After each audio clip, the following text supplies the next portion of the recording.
Hello, and welcome to another intriguing class on ExamPadi. Today's topic is bearings, and in this lesson, we will 1. Define bearing and explore cardinal points, and 2. Solve basic navigation problems involving bearings, such as finding the direction from one point to another, using given bearings that involve real-life scenarios. Think of bearing as a navigation tool that helps you find your way and give clear directions to others. You would agree that bearing is a simple concept that describes one object's position in relation to another using the points of a compass, making it a straightforward navigation tool. Interestingly, ships use bearings so the sailors know the exact position of the lighthouse or the harbor about where they are. Aeroplanes also use bearings so the pilots know the exact position of the airfield or the direction they must fly. You could use bearing to describe the exact position of your school and home. It is important to note 3 things. Bearings are measured from the north line and in a clockwise direction. And they are also written as numbers with 3 digits and a degree symbol. Following these 3 rules, you can describe an object's exact position without confusion. What then is the definition of cardinal points? Cardinal points are essential components, and they refer to the 4 main directions on a compass: north, south, east, and west. These points help establish orientation and guide movement. You can use a map to describe the position of a city or a state. For example, you can use bearings to give an indication of the direction in which someone would need to travel to get from one place to another, using directions based on the compass points: north, south, west, and east. If you look at the map of Nigeria, you will notice that Katsina is north of Kaduna, Gombe is south of Yobe, Kogi is west of Benue, and Edo is east of Ondo. The 4 directions, north, south, west, and east, are the major cardinal points. As seen in this image, north and south are in opposite directions on a vertical line. West and east are in opposite direction on a horizontal line. The north-south line is perpendicular to the west-east line. We can add 2 more lines to this image to include the minor cardinal points. Northeast is midway between north and east. Southeast is the midway between south and east. Northwest is midway between north and west. And southwest is midway between south and west. When working with bearings, measure angles from these cardinal points. When you measure the angles, you will measure in a clockwise direction. To measure these angles, you need to begin at the north line at 0 degree. North is also at 360 degree because a full turn around the compass is called a revolution, and it is equal 360 degree. Let's take a look at a few examples. Using this diagram of a compass, answer the questions that follow. 1. Which cardinal point is opposite west? 2. Which cardinal point is opposite northeast? 3. At what angle do you find south? And 4. what cardinal point is at an angle of 315 degrees from north. Solution. Step 1. Refer to the diagram to identify west and find what is opposite. From the image, east is opposite west. Step 2. Refer to the diagram to identify the northeast and find what is opposite. Southwest is opposite northeast. Step 3. Refer to the diagram and identify south. South is at 180 degrees on the cardinal point. And step 4. Refer to the diagram and identify 315 degrees. Northwest is at an angle of 315 degrees from north. How do we find bearings? Bearings are measured from the following. 1. From the north line. 2. In a clockwise direction. And 3. The answers are written as numbers with 3 digits, as mentioned earlier. Let's take a look at an example. Find the bearing of B from A. Solution. Step 1. Find the north line. The north line is the vertical line with the label N. Step 2. Measure in a clockwise direction.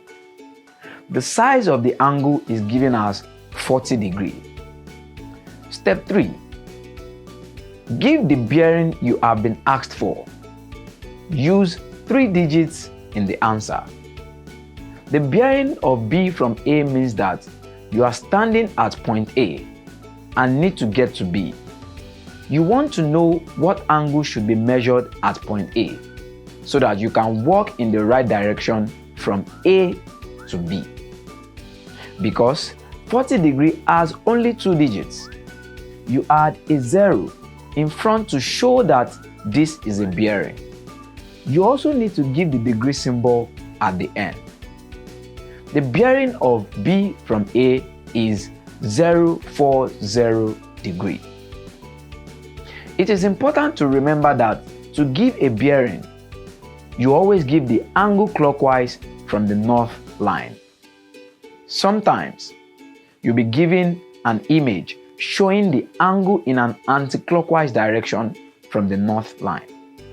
How then do we find a bearing when angle is given in an anti-clockwise direction? Let's take a look at an example. Find the bearing of F from E. Solution. Step 1. Find the north line. The north line is the vertical line with the label N. Step 2.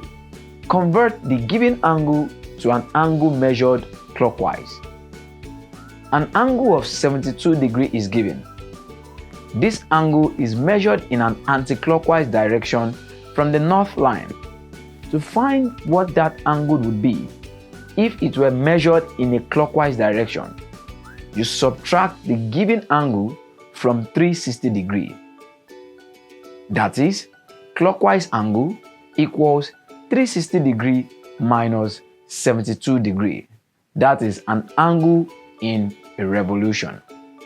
And that equals 288 degrees. Step 3. Use 3 digits in the answer.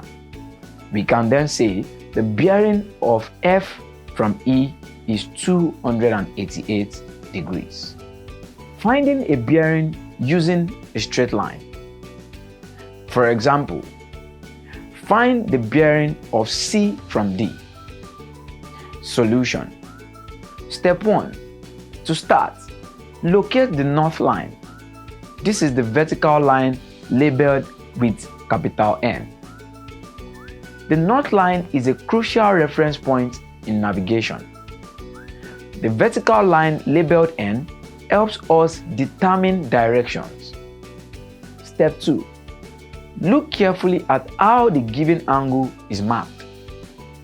An angle of 50 degrees is given but this angle is not measured from the north line. Step 3. Determine what the angle would be if it were measured clockwise from the north line. The angle is measured from the south line. The north-south line is straight. Remember that a straight line equals 180 degrees, which is the same thing as angle on a straight line. To find the size of the angle from the north line, you have to add 180 degrees to the given angle. Angle that gives bearing equals 180 degrees plus the given angle, which is 50 degrees. Remember, this is angle on a straight line, and this equals 230 degrees. Step 4. Give the answer using 3 digits for the bearing. The bearing of C from D is 230 degrees. The critical thing to remember is that all north lines are parallel to each other. So use the properties of parallel lines. When two parallel lines are cut by a transversal line, the co-interior angles are supplementary. This means the co-interior angles add up to 180 degrees. Finding bearings when given two north lines. Using this image, find the bearing of B from A. Then find the bearing of A from B. Solution. Step 1. Start by finding the bearing of point B from point A. This image shows an angle of 60 degrees measured clockwise from the north line at point A. Step 2. Give the answer using 3 digits for the bearing. The bearing of B from A is 060 degrees. Step 3. Now find the bearing of A from B. There is a second north line drawn from point B.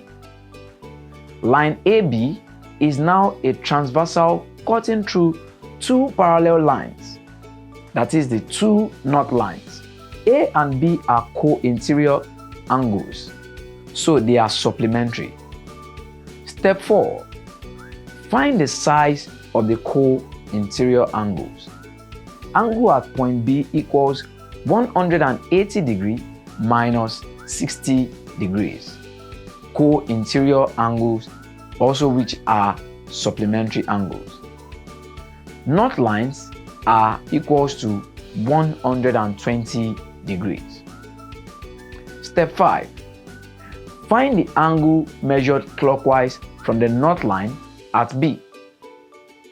To find the bearing of A from B, you need to measure from the north line at B. The angle of 120 degrees is measured anti-clockwise from this north line.